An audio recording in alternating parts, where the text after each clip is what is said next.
Welcome back to Moose on the Loose. My name's David. Today we've got a full show for you. We've got multiple different clips showing the state of Canada, multiple things going on here. Let's just jump into this. First off, we've got a video here of a Canadian and just the state of Canada and how people are feeling. I got two clips here so you can get a sense of two different people's perspective. I don't know a single person in Canada who's not struggling right now.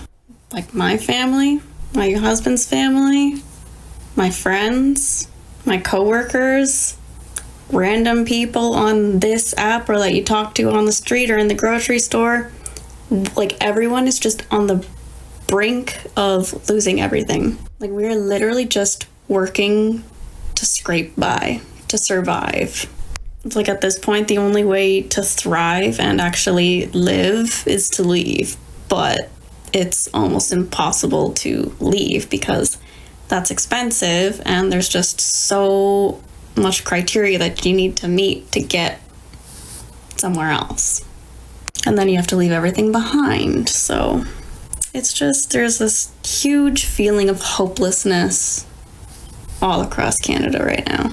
Like I would love to be a mother and, start the next phase of life, but that would literally bankrupt us at this point. We would have to sell our house. And then what? We wouldn't even be able to afford a new house. So what, move in with our parents then? So I just literally can't afford to have kids. Yeah, that's a state I've went through that myself, thinking, yep, can't have kids, too expensive. Not only that, need someone to have kids with, but yeah, I mean, that's just how it is. It's too expensive in Canada. People are leaving. I've heard a lot of people going down to the Dominican Republic. Apparently that's some sort of secret, not a secret anymore. That's where Canadians are fleeing to right now. Some going down to Costa Rica. Just Canadians trying to get out of Canada with Trudeau ruining it. We've got another video here of a girl also talking about the cost of living in Canada. It is no longer a cost of living in Canada, it's the cost of surviving. The cost of living in Canada is sick. There is no more cost of living. There is only cost of surviving. My girlfriend and I met for coffees the other day and she owes a little bit of money to the government and she was crying to me, saying, I don't know what to do. I'm working 3 jobs. I'm a single mother. Like I can't afford to live here anymore. So she had a call with the CRA and the CRA ripped her apart. They said it is unacceptable that you have not maxed out your credit cards to pay us. It is not acceptable that you are paying $1,000 a month in groceries for yourself and your 3 children. You need to cut back. So she said to them, you're telling me that you want me to take the food from my children's mouth to pay your greedy ass when it's your fault that fucking groceries are astronomically priced right now. We are all in this together. We are all suffering together. Yeah, that sums it up right there. CRA, Justin Trudeau and the Liberals. That's what you get with these schmucks running our country. A bunch of boneheads who just don't care. They don't care. And speaking of that, while we're talking about the carbon tax, the cost of food, listen to what this dingus has to say. About when the climate change money we're paying in here, when is it kicking in? Because I've been looking around. I didn't get a message from the sky gods yet when when our money has been updated in the purse upstairs there for when weather's going to be the carbon levels are changing. Lucky for us, Guy Beau's got the answer. Use probably by 2060, more or less. So 1987 to 2060. That's the kind of time frame we're looking at to tackle an issue like climate change. Use probably by 2060. 2060. This guy's gonna be dead by 2060. that's the timeline that he's using. Oh, this is such a scam. It's unbelievable. Let's just look at the comments here. I bet they're very fun. Needs CO2 tax. No CO2 tax. As I've stated numerous times, China with, basically 30%. You got 16% US, India, and here's Canada saving the day. So we go through suffering and we will do nothing for the climate. It's just ridiculous. This is a good chart. I've seen this one before. The 1.5% of global carbon emissions, Canada. Like the old card sharks, pick a card, any card, then they pull out some illusion. The hand is quicker than the eye, except liberals lie their faces off while their hands in our pockets. That's basically it. Yeah, we got gas prices here, $1.86. You know, where I live here on Vancouver Island, it's $1.95.9. This is in winter. coming out of the end of winter. It should be like 140, 195. I guarantee you, once that hits $2, people are going to go nuclear here. It happens every time. If it goes over $2, or when it goes over $2, people watch out. Never in our history did Canadians have to endure a more corrupt and incompetent group of self-entitled imposters. Yeah, and speaking of one of those imposters, we got this phony baloney video from Justin Trudeau, the $10 a day childcare. Apparently it's life-changing. We were lucky enough to get a space, and At $10? at $10. And Wow. it makes a huge difference compared to potentially paying $550 a month to Look at his $200 if face. she were full-time. She's not full-time, but still that cost savings is huge. It allows me to put money towards RESPs, pay for my son's hockey, those sorts of things. We were lucky enough. This phony baloney garbage set up with a professional camera, and it's like, oh, the 10-day childcare is saving my life. Oh, we can pay for hockey. We can buy a new boat. It's just, we're going on vacation. The 10-day childcare is saving our lives. Give me a break. We've got a post here from Christia Freeland. I look forward to the Good Friday procession in University Rosedale every year as we commemorate the sacred day in the... in the Christian faith. I saw his Christian Firth, the Rive scam guy. I just can't not see that guy's name everywhere now whenever I see that. Let's strive to emulate. I don't mean to offend any Christians, but it's pretty close with spelling there. Let's strive to emulate the virtues of selflessness and compassion in our lives. This is just gross. Who would want a photo with this just witch? This absolute wench. It's just deplorable. This is deplorable. Why would you want this photo? Next up, one of the two main clips of today's episode is this. This is unreal.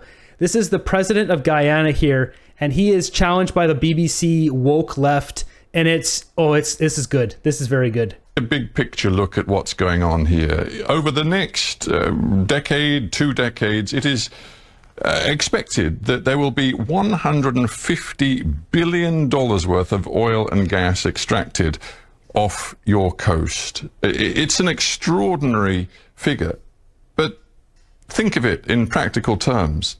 That means, according to many experts, more than 2 billion tons of carbon emissions will come from your seabed, from those reserves, and be released into the atmosphere. I don't know if you as a head of state went to the COP in Dubai. Let me stop you right there. Let me stop you right there. Do you know that Guyana has a forest forever that is the size of England and Scotland combined?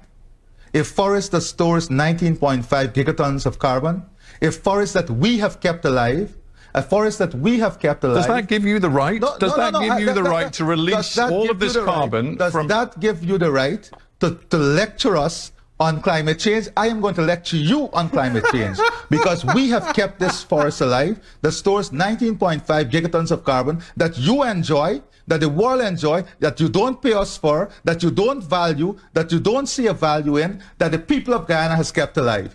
Guess what? We have the lowest deforestation rate in the world. And guess what? Even with our greatest exploration of the oil and gas resource we have now, we will still be net zero. Guyana will still be net zero. With all our exploration, a couple of we'll points. Still be net zero. Powerful words, Mr. President. But a couple... I am not completed as yet. I am not finished as yet. I am just not finished as yet. Because this is the hypocrisy that exists in the world. The world in the last 50 years has lost 65% of all its biodiversity. We have kept our biodiversity. Are you valuing it? Are you ready to pay for it? When is the developed world going to pay for it? Or are you in the pockets? Are you in the pockets of those who have damaged the environment? Are you in the pockets? Are you and your system in the pockets of those who destroyed the environment through the Industrial Revolution and now lecturing us? Are you in their pockets? Are you paid by them? Are you paid to keep their message? That guy just goes off, and he's 100% right. There's nothing he said there that is absolutely wrong. That was amazing. That was amazing to watch. You got this smug BBC British reporter, whoever this guy is, like, just give me a break, man.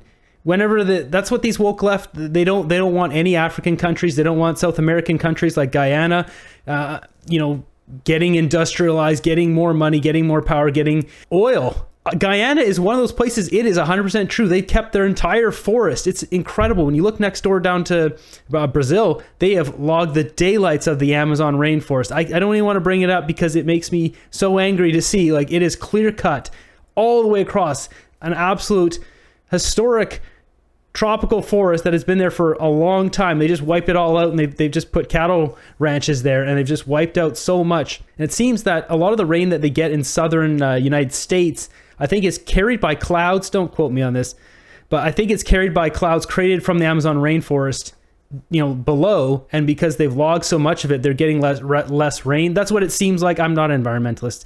You can call me wrong. That's totally fine. But either way, logging that entire Amazon, or a huge swath of it, is not a good idea. And Guyana's kept their entire section intact, and then they're doing offshore drilling to get their oil, and then there'll be neutral. And the woke left don't like this. Bunch of poopy pants, like big babies. Next up, we've got Melanie Joly. This is Justin Trudeau's Minister of Foreign Affairs. She's the one that has to deal with all the Palestine, Israel stuff. So it's a bit of a hot seat. And I guess this is a video from a reporter that's talking to her in French, and he goes up to her, and she's not having it, and she just goes hands on. It's this is wild. Lift the cap on the number of Palestinian refugees. Lift the cap. Non, mais là, attention, tu peux pas prendre mon téléphone. Tu peux pas prendre mon téléphone comme ça. Mais attaquez, mais pourquoi tu veux mon manteau? Lâche mon manteau, calmez-vous. Calmez-vous. Lift the cap on the number of Palestinian refugees. Recognize the state of Palestine. Je suis content que t'es bien relax. So this goes pretty quick. I'll take care of that issue in Palestine. Relax. I'm relaxed. I'm happy you're relaxed. Well, there's in Palestine. Relax, parler d'un génocide en Palestine. Je suis content que t'es relax. Mais nous, moi, je suis là, my job. I'm happy you're relaxed, but I'm here. My job is to harass you. C'est harceler, puis ils sont en train des bonnes valeurs, ok? Il va apprendre que ce qui est important, c'est que les enfants palestiniens sont pas en train de se faire tuer par vos décisions, ok? Vous n'avez pas le droit d'avoir une... You have no right to walk relaxed in the city while you allow the Palestinian... Marche relax en ville pendant que vous permettez la mort, le décès des enfants palestiniens. Oui. He did not like that. Lift the cap on the number of Palestinian refugees. Lift the cap. Non, mais là, attention, tu peux pas prendre mon téléphone. KO. Yeah, I obviously pissed off, didn't want to be challenged on the street. I guess that guy at the end of the video there is probably her security. She has one security, unlike Trudeau, who has like 77. Let's check the comments here. She is scum, disgusting hypocrite. She needs to resign. Unacceptable behavior. She should be charged with assault. Yeah, lock her up. She has no right to touch a person in any way, even if she doesn't want the camera pointed at her. Zero sympathy for her. Was she drunk?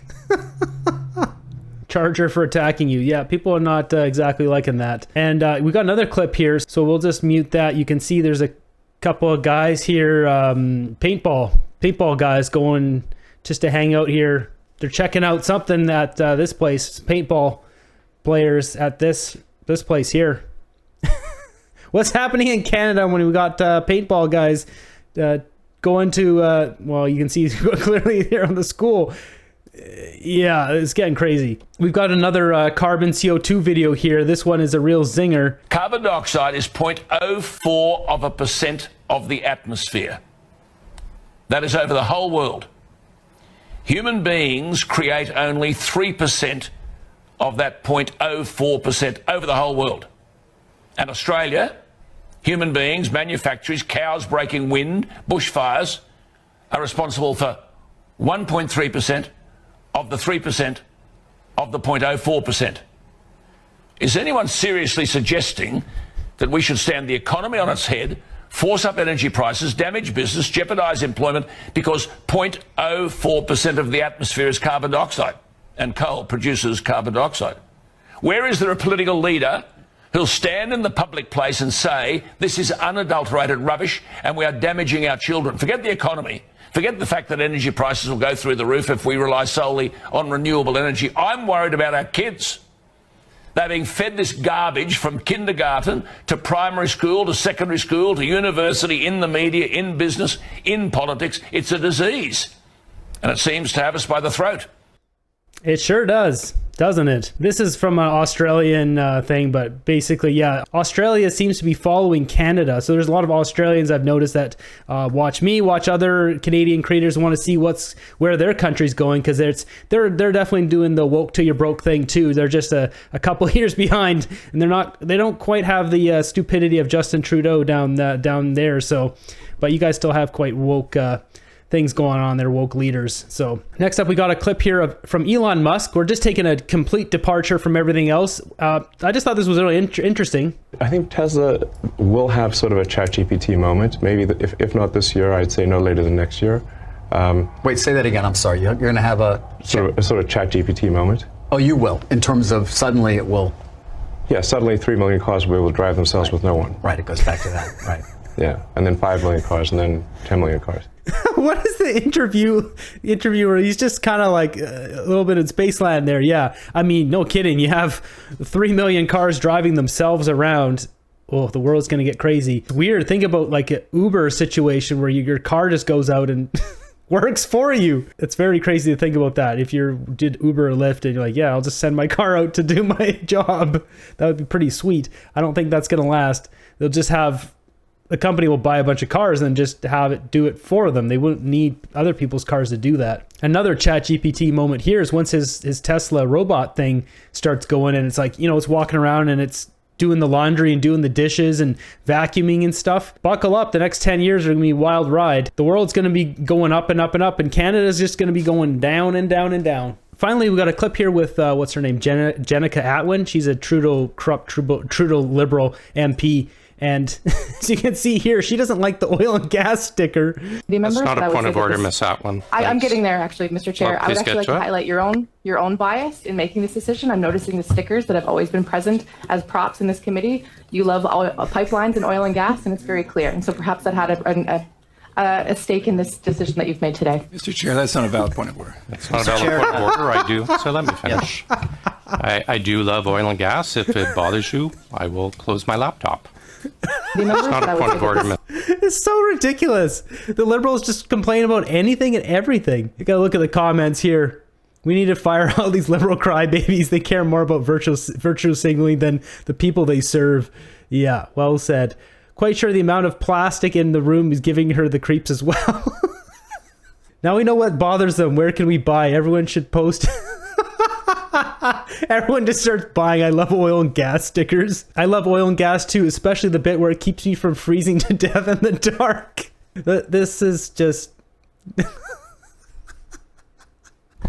What do you guys think about Melanie Joly there putting hands on the reporter? Like the last one there with Rebel News and Chrystia Freeland. Like, he didn't even touch Chrystia Freeland. He didn't bump into her. The cop intentionally got into the way, and then he bumped into him, and then the cop just, boom, slapped him there. Well, there's no cops there today. Before her security could even jump in there, she went hands on. I say it's you gotta... It's time for her to go to jail. She's got to go to jail anyways for her part in this with the Liberals and Justin Trudeau. But we all know nothing's going to happen there. It's just a double standard as usual. I'm hoping to hear at some point that the president of Guyana comes up to meet with Justin Trudeau. Live stream that. I'll definitely watch that. That's like a popcorn event. Put that on pay-per-view. So thanks for stopping by and watch the video here. I greatly appreciate all you. Be sure to subscribe to the channel. Turn on the post notifications so you get notified of all my videos when they come out. We're going to keep fighting for freedom. I'll see you guys in the next one.